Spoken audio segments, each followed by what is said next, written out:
अस्सलाम वालेकुम स्टूडेंट्स। आज हम पढ़ेंगे न्यूक्लियर रिएक्टर। न्यूक्लियर रिएक्टर दरअसल एक पावर प्लांट होता है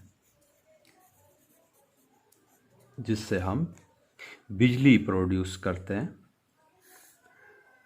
इसके main parts core, moderator, control rods, heat exchanger. Nuclear reactor दरअसल एक भट्टी की तरह काम करता है।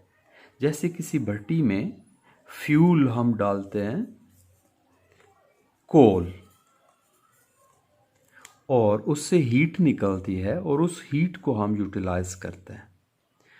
अब इस भट्टी में, ये न्यूक्लियर भट्टी है, इसमें फ्यूल कोल की बजाय रेडियो एक्टिव मटेरियल जैसे यूरेनियम 235 यूज़ करते हैं। इसके अलावा भी रेडियो एक्टिव मटेरियल यूज़ करते हैं जैसे प्लूटोनियम है, 239। इसी तरह से यूरेनियम 233 भी यूज़ किया जा सकता है। तो ये सारे फ्यूल हैं कोल की तरह से। जैसे कोल जलती है, बर्न होती है, तो ये फिशन होते हैं, बर्न नहीं होते, फिशन होते हैं। इनसे हीट एनर्जी निकलती है। एक न्यूक्लियस के टूटने से 200 मेगा इलेक्ट्रॉन वोल्ट एनर्जी निकलती है। तो फिशन से जो हीट निकलती है, उस हीट को फिर हम इलेक्ट्रिसिटी में चेंज करते हैं। तो ये सारा काम इस पावर प्लांट में होता है। तो न्यूक्लियर रिएक्टर के मेन पार्ट्स मैंने बताया। कोर क्या चीज़ है? कोर दरअसल फ्यूल यूरेनियम 235 हो या प्लूटोनियम हो, इसके रॉड्स होते हैं। इन रॉड्स को किसी हैवी मेटल, किसी हैवी मटेरियल के अंदर रखा जाता है और वो सिलेंड्रिकल होते हैं इस तरह से। तो ये कोर कहलाती है, जिसके अंदर फ्यूल रॉड रखे हुए हैं। ये फ्यूल है जैसे यूरेनियम 235। तो इस तरह से सिलेंड्रिकल सेक्शंस का एक सेट बनाया जाता है, यहाँ भी इस तरह से। तो ये आपके पास कोर कहलाती है, जिसमें फ्यूल रखा जाता है, यूरेनियम 235 के रॉड्स रखे जाते हैं। मॉडरेटर दरअसल हैवी वाटर को कहते हैं।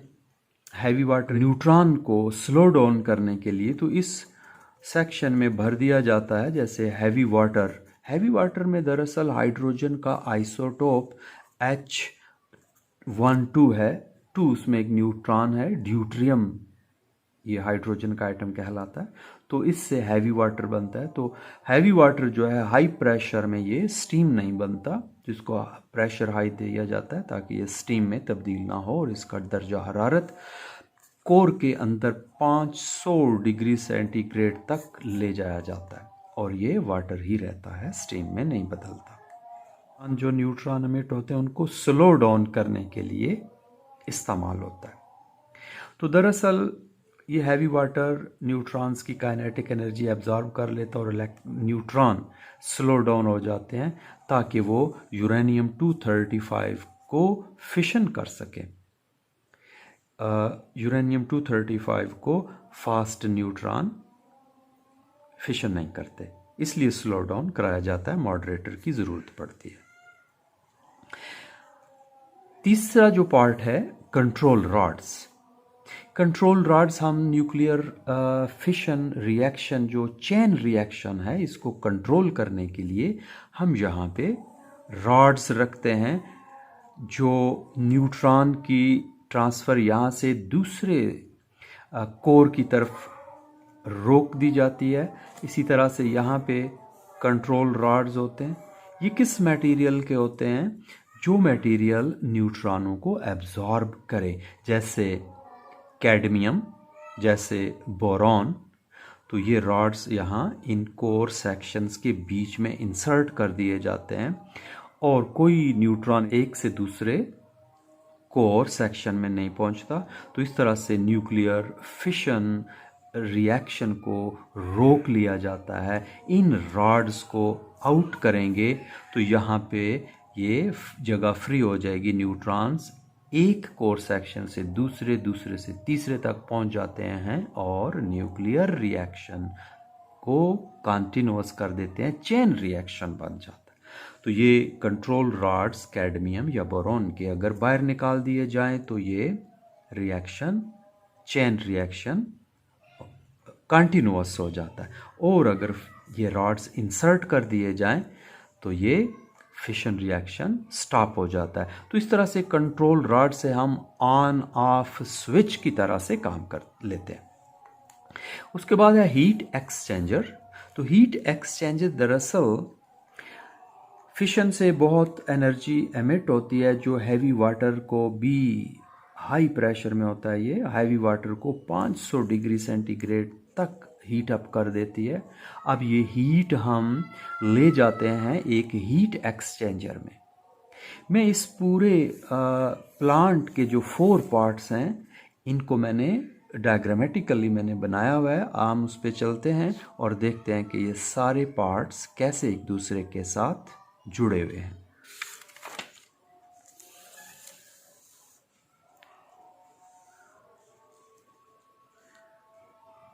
ये हमारे पास एक सेक्शन है जिसके अंदर कोर है, ये वाली, ये वाली, ये वाली।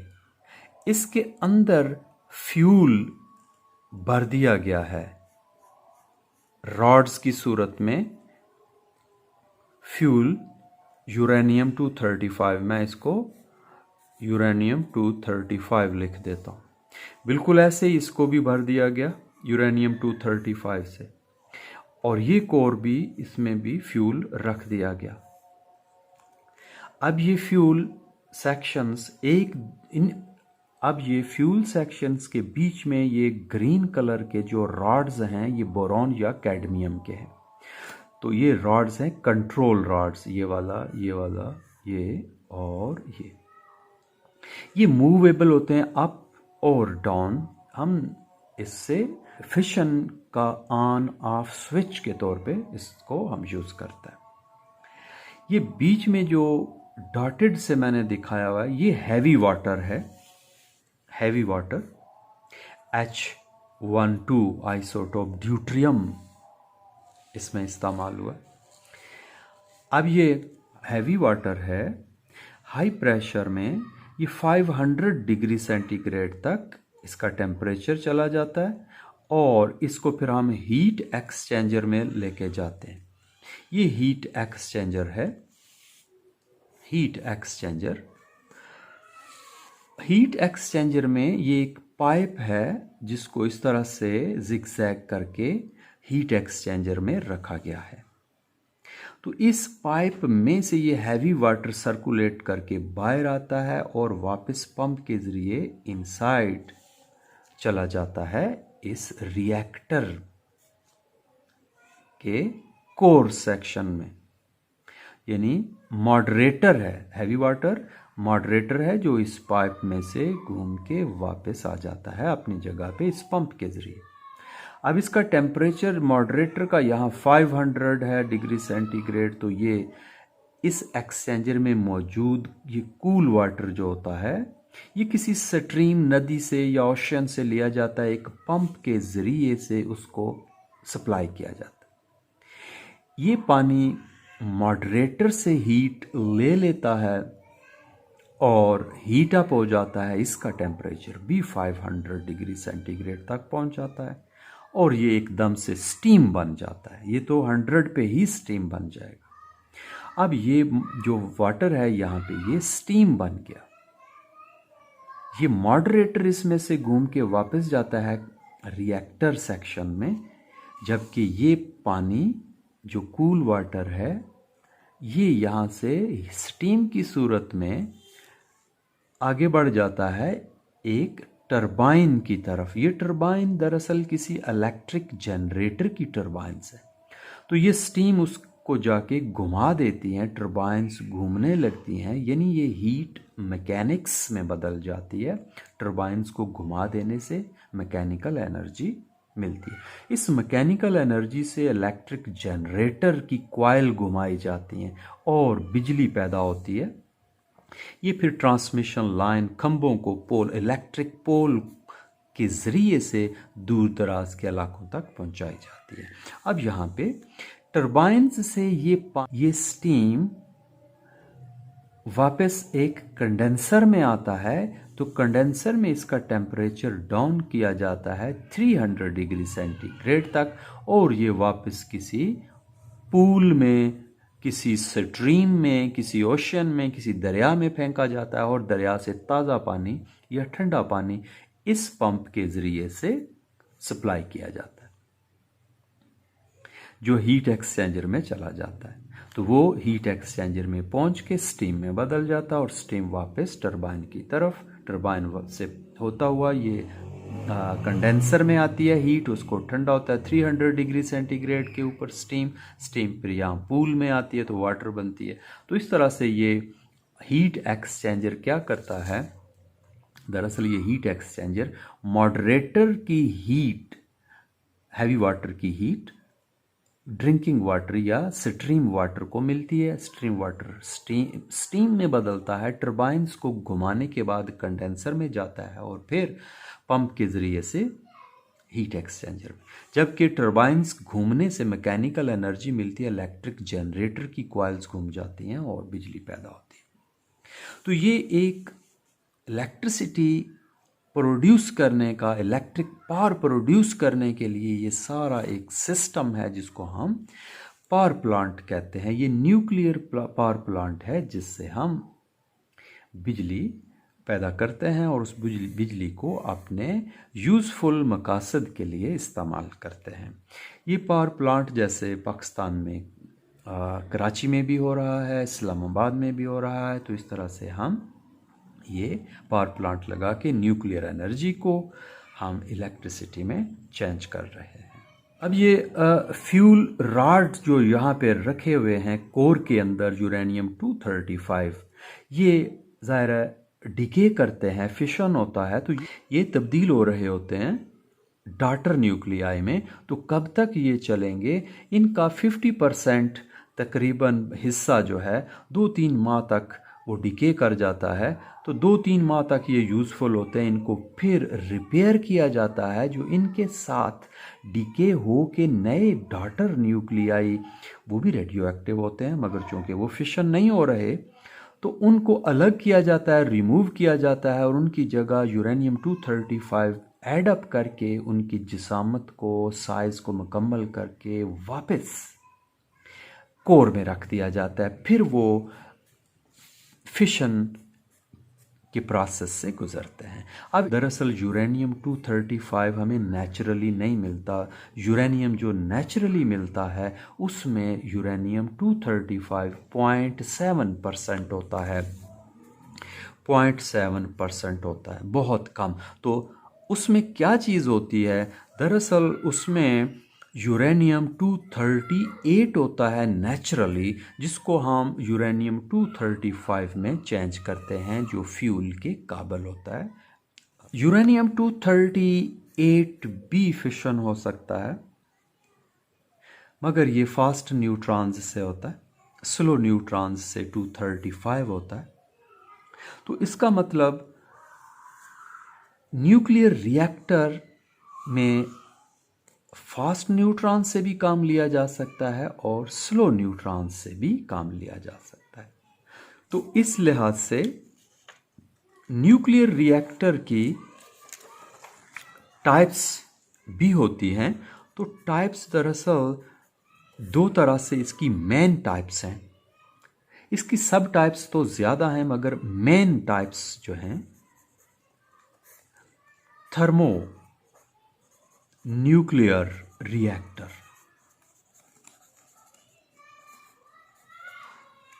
और दूसरा फास्ट रिएक्टर।